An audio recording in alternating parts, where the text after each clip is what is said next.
കൃഷ്ണ ഗുരുവായൂരപ്പ ശരണം. ഗുരുവായൂരപ്പൻ്റെ ഉച്ചപൂജയും കളഭാലങ്കാരമൊക്കെ കഴിഞ്ഞു, നട തുറന്നു. ഇന്നിപ്പോൾ തിരുവാതിരയൊക്കെയല്ലേ, ഇപ്പോൾ എല്ലായിടത്തും നല്ല ഉത്സവം തന്നെയാണ്. അങ്ങനെ നമ്മൾ ഗുരുവായൂരപ്പനെ കാണാനായിട്ട് പോവാം. ആ ചതുർബാഹുവായ വിഗ്രഹത്തിൽ ഇന്നിപ്പോൾ ഏത് രൂപത്തിലാണ് ഭഗവാൻ ഭക്തരെ കാണാനായിട്ടിരിക്കണമെന്ന് അറിയില്ല. നമുക്ക് പോയി നോക്കാം. ആദ്യം തന്നെ കിഴക്കേ നടയിലുള്ള മഞ്ജുളാലിനെ ഒന്ന് പ്രദക്ഷിണം ചെയ്ത് വെങ്കല ഗരുഡ ശില്പവും അതേപോലെ കുചേലൻ്റെ ശില്പമൊക്കെ കണ്ട് അങ്ങനെ പ്രദക്ഷിണം ചെയ്ത് നമ്മൾ അത്തിമര ഗണപതി ക്ഷേത്രത്തിൽ വന്ന് ഗണേശനെ കണ്ട് തൊഴാം. പിന്നീട് അങ്ങനെ നേരെ വന്ന് ഗോപുരവാതിൽ കിടന്ന് അകത്തേക്ക് വന്ന് ആ കൊടിമരവും അതേപോലെ വലിയ ബലിക്കല്ലും കേശവൻ്റെ 2 കൊമ്പുകളും നടുക്കുള്ള ലക്ഷ്മി ദേവീനെയൊക്കെ കണ്ട് ആ വാതിൽപ്പടി അങ്ങോട്ട് കയറുക. വാതിൽപ്പടി അങ്ങോട്ട് കയറുമ്പോൾ ഇടത് ഭാഗത്തുള്ള മേൽപ്പത്തൂരിൻ്റെ പീഠവും കിടാവിളക്കൊക്കെ കണ്ട് തൊഴുത് വലതേ സൈഡിലുള്ള തൂണും നോക്കി തൊഴുത് അങ്ങനെ ഭഗവാന്റെ ശ്രീലകത്തേക്ക് ഇങ്ങനെ നോക്കുക.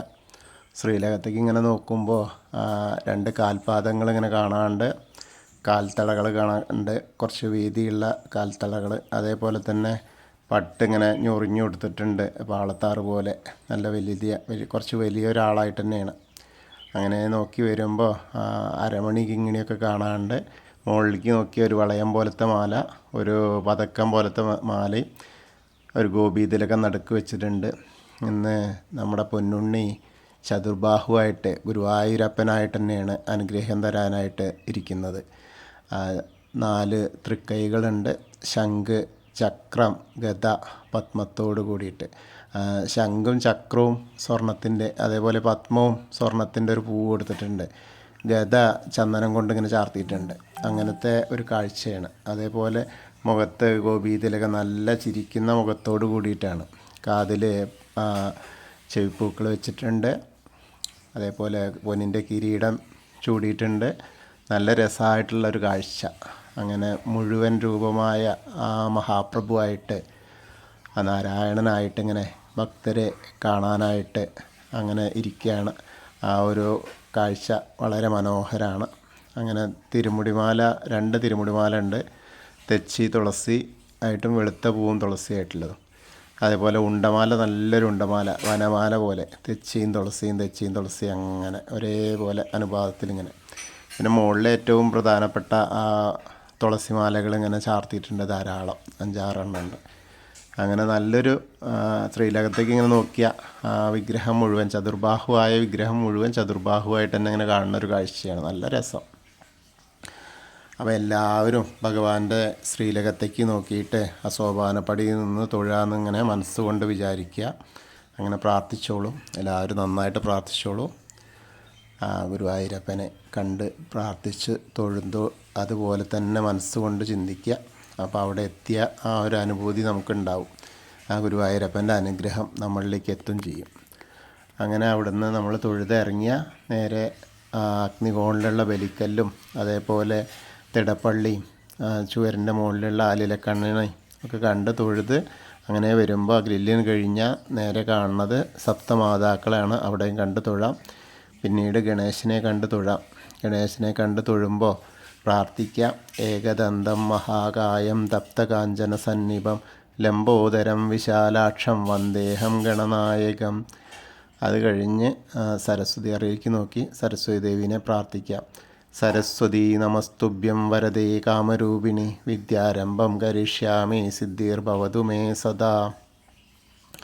അങ്ങനെ അവിടെ കണ്ട് തൊഴുത് ആ കോർണറിലെത്തിയാൽ ചെറിയ ഗണേശനെ കണ്ട് തൊഴാം. പിന്നെ മത്സ്യം, കൂർമ്മം, വരാഹം, നരസിംഹം വരെയുള്ള രൂപങ്ങളൊക്കെ കണ്ടിങ്ങനെ കണ്ട് തൊഴുത് മേൽശാന്തി അവിടുന്ന് അർച്ചന പ്രസാദമൊക്കെ വാങ്ങാം. അത് കഴിഞ്ഞ് വാമന രൂപവും ഗജേന്ദ്രമോക്ഷത്തിൻ്റെ രൂപമൊക്കെ കണ്ട് തൊഴുത് ഇങ്ങനെ അനന്തശായിയായ ആനന്ദപത്മനാഭൻ്റെ അടുത്ത് വന്ന് പ്രാർത്ഥിക്കാം. ആ കാൽക്കൽ വന്നിങ്ങനെ പ്രാർത്ഥിക്കുക. എന്നിട്ട് ഗരുഡാരൂഢനായിരിക്കുന്ന മഹാവിഷ്ണുവിനെയൊക്കെ കണ്ട് തൊഴുത് ഇങ്ങനെ നേരെ വന്ന് നമ്മൾ ശ്രീകോവിലിൻ്റെ പുറകുവശത്ത് വന്ന് സാഷ്ടാംഗം നമസ്കരിക്കുക. നമസ്കാരമൊക്കെ കഴിഞ്ഞ് അവിടുന്ന് ഇങ്ങനെ വരുമ്പോൾ നേരെ മുകളിലേക്ക് ഇങ്ങനെ നോക്കിക്കഴിഞ്ഞാൽ നരസിംഹ സ്വാമീനെ കാണാം, അതൊന്ന് കണ്ടു തൊഴാം. പിന്നീട് ദശാവതാരത്തിലുള്ള ബാക്കിയുള്ള ശ്രീരാമചന്ദ്രനും ബലരാമനും ഭാർഗവരാമനും ശ്രീകൃഷ്ണനും ഒക്കെ കണ്ടു തൊഴാം. പിന്നെ മുരുകനെ ഇങ്ങനെ കണ്ടു തൊഴുത് ഹനുമാൻ സ്വാമിയുടെ അടുത്ത് വരിക, ഹനുമാൻ സ്വാമിയെ കണ്ട് പ്രാർത്ഥിക്കാം. ത്വമസ്മിൻ കാര്യനിര്യാഗേ പ്രമാണം ഹരിസത്തമ ഹനുമാൻ യജ്ഞമാസ്തായ ദുഃഖക്ഷയകരോ ഭവ മനോജവം മാരുതതുല്യവേഗം ജിതേന്ദ്രിയം ബുദ്ധിമതാം വരിഷ്ഠം വാദാത്മജം വാനരയൂതമുഖ്യം ശ്രീരാമദൂതം ശിരസാ നമാമി. ബുദ്ധിർബലം യശോധൈര്യം നിർഭയത്വം അരോഗത അജാഡ്യം വാക്പടുത്തം ഹനുമസ്മരണാത് ഭവേത്. ഓം നമോ ഭഗവതേ ആഞ്ജനേയായ മഹാബലായ സ്വാഹ. അത് കഴിഞ്ഞ് രാധാകൃഷ്ണ വിഗ്രഹവും കാളിയമർദ്ദന രൂപവും എണ്ണക്കണ്ണനെയൊക്കെ കണ്ട് തൊഴുത് അവിടെ നിന്ന് ഇങ്ങനെ വരുമ്പോൾ ഓവിൻ്റെ അവിടെ വന്ന് പ്രാർത്ഥിക്കാം. പിന്നെ താമരക്കണ്ണനെ കണ്ട് തൊഴാം. പിന്നീട് അവിടെ നിന്ന് കിഴക്ക് വശത്തേക്ക് മേലേക്ക് നോക്കിയാൽ ആ കൊടിമരം കണ്ട് തൊഴാം. പിന്നെ നൃത്താറയും മണിക്കിണറും കുറൂരമേനെയും നാരദരെയും വസുദേവരെയും മേൽപ്പത്തൂരിനെയൊക്കെ കണ്ട് തൊഴുത് വടക്കേ നടയിൽ കൂടെ പുറത്തേക്ക് വരാം. അങ്ങനെ പുറത്തേക്ക് വന്ന് നേരെ നമ്മൾ പ്രസാദ കൗണ്ടറിന് അവിടെ നിന്ന് ചന്ദനം തീർത്തൊക്കെ വാങ്ങാം. അതിന് ശേഷം അങ്ങനെ വന്ന് നേരെ നമ്മൾ എടത്തരികത്തുകാവിലെ ഭഗവതിയുടെ അടുത്തേക്ക് വരിക. ഇപ്പോൾ ഭഗവതിയുടെ പറയ്ക്കാവാറായി, അതായത് എന്താ പറയുക, കുട്ടികളുടെ പിള്ളേർ താലപ്പൊലി എന്നൊക്കെ പറഞ്ഞാൽ അതിപ്പോൾ 5-ാം തീയതിയാണ്, ഇന്നിപ്പോൾ 2-ാം തീയതി ആയില്ലേ. അപ്പോൾ അതിൻ്റെ ഉത്സവ സമയമായി. അപ്പോൾ അങ്ങനെ ഭഗവതിയൊക്കെ വളരെ സന്തോഷത്തിലിരിക്കുന്ന സമയമാണ്. നമുക്ക് ഭഗവതിയെ കണ്ട് പ്രാർത്ഥിക്കാം. സർവമംഗളമാംഗല്യേ ശിവേ സർവാർത്ഥസാധികേ ശരണ്യേ ത്രയംബകേ ഗൗരി നാരായണി നമസ്തുതേ. അങ്ങനെ അമ്മയെ കണ്ട് തൊഴുത് നമ്മളവിടുന്ന് വരുമ്പോൾ കോർണറിലെത്തിയാൽ മമ്മിയൂരപ്പനെ കണ്ട് തൊഴാം. നമശിവായ നമശിവായ നമശിവായ എന്നുള്ള പഞ്ചാക്ഷരി മന്ത്രം ജപിക്കുകയും ചെയ്യുക. മമ്മിയൂരപ്പനെ തൊഴും ചെയ്ത പോലെയാവും. അവിടെ ഒന്ന് പ്രദർശനം ചെയ്ത് നമ്മൾ നേരെ കൊടിമരത്തിൻ്റെ അവിടെ വന്ന് വീണ്ടും ഭഗവാന്റെ ശ്രീലകത്തേക്ക് നോക്കിയിട്ട് ആ മഹാപ്രഭു ശ്രീമൻ നാരായണനെ കണ്ട് തൊഴുക, ഗുരുവായൂരപ്പനെ കണ്ട് തൊഴുത് നമസ്കരിക്കാം. അത് കഴിഞ്ഞ് അവിടുന്ന് ഇങ്ങനെ വന്നാൽ നേരെ നമ്മൾ കൂത്തമ്പലത്തിലും അതേപോലെ അയ്യപ്പസ്വാമിയുടെ അവിടെ വന്ന് അയ്യപ്പസ്വാമിയും കണ്ട് തൊഴുക. ഭൂതനാഥ സദാനന്ദ സർവഭൂതദയാപര രക്ഷ രക്ഷ മഹാബാഹു ശാസ്തേ സ്തുഭ്യം നമോ നമ. അങ്ങനെ അവിടെ കണ്ട് തൊഴുത് പ്രദക്ഷിണമായിട്ട് വന്ന് പടിഞ്ഞാറ നടയിലുള്ള ദീപസ്തംഭത്തിൻ്റെ മുകളിലുള്ള വേണുഗോപാലിനെയും കൊടിമരത്തിൻ്റെ മുകളിലുള്ള ഗരുഡധ്വജനെയും കണ്ട് തൊഴുത് നമ്മൾ പടിഞ്ഞാറ നടയിൽ കൂടെ പുറത്ത് വന്ന് രുദ്രതീർത്ഥക്കുളത്തെ പ്രദക്ഷിണം ചെയ്യാനായിട്ട് വരാം. അങ്ങനെ വരുമ്പോൾ ആ രുദ്രതീർത്ഥക്കുളത്തിൻ്റെ നടുക്കുള്ള കാളിയമർദ്ദന രൂപിയെ കാണാം, അതൊന്ന് കണ്ടു തൊഴാം. അങ്ങനെ വന്ന് നേരെ പൂന്താനം തിരുമേനി പൂജിച്ച വിഗ്രഹമുള്ള നാരായണാലയത്തിൽ വന്നിട്ട് ഉണ്ണിക്കണ്ണനെ ഒന്ന് കണ്ടു തൊഴാം.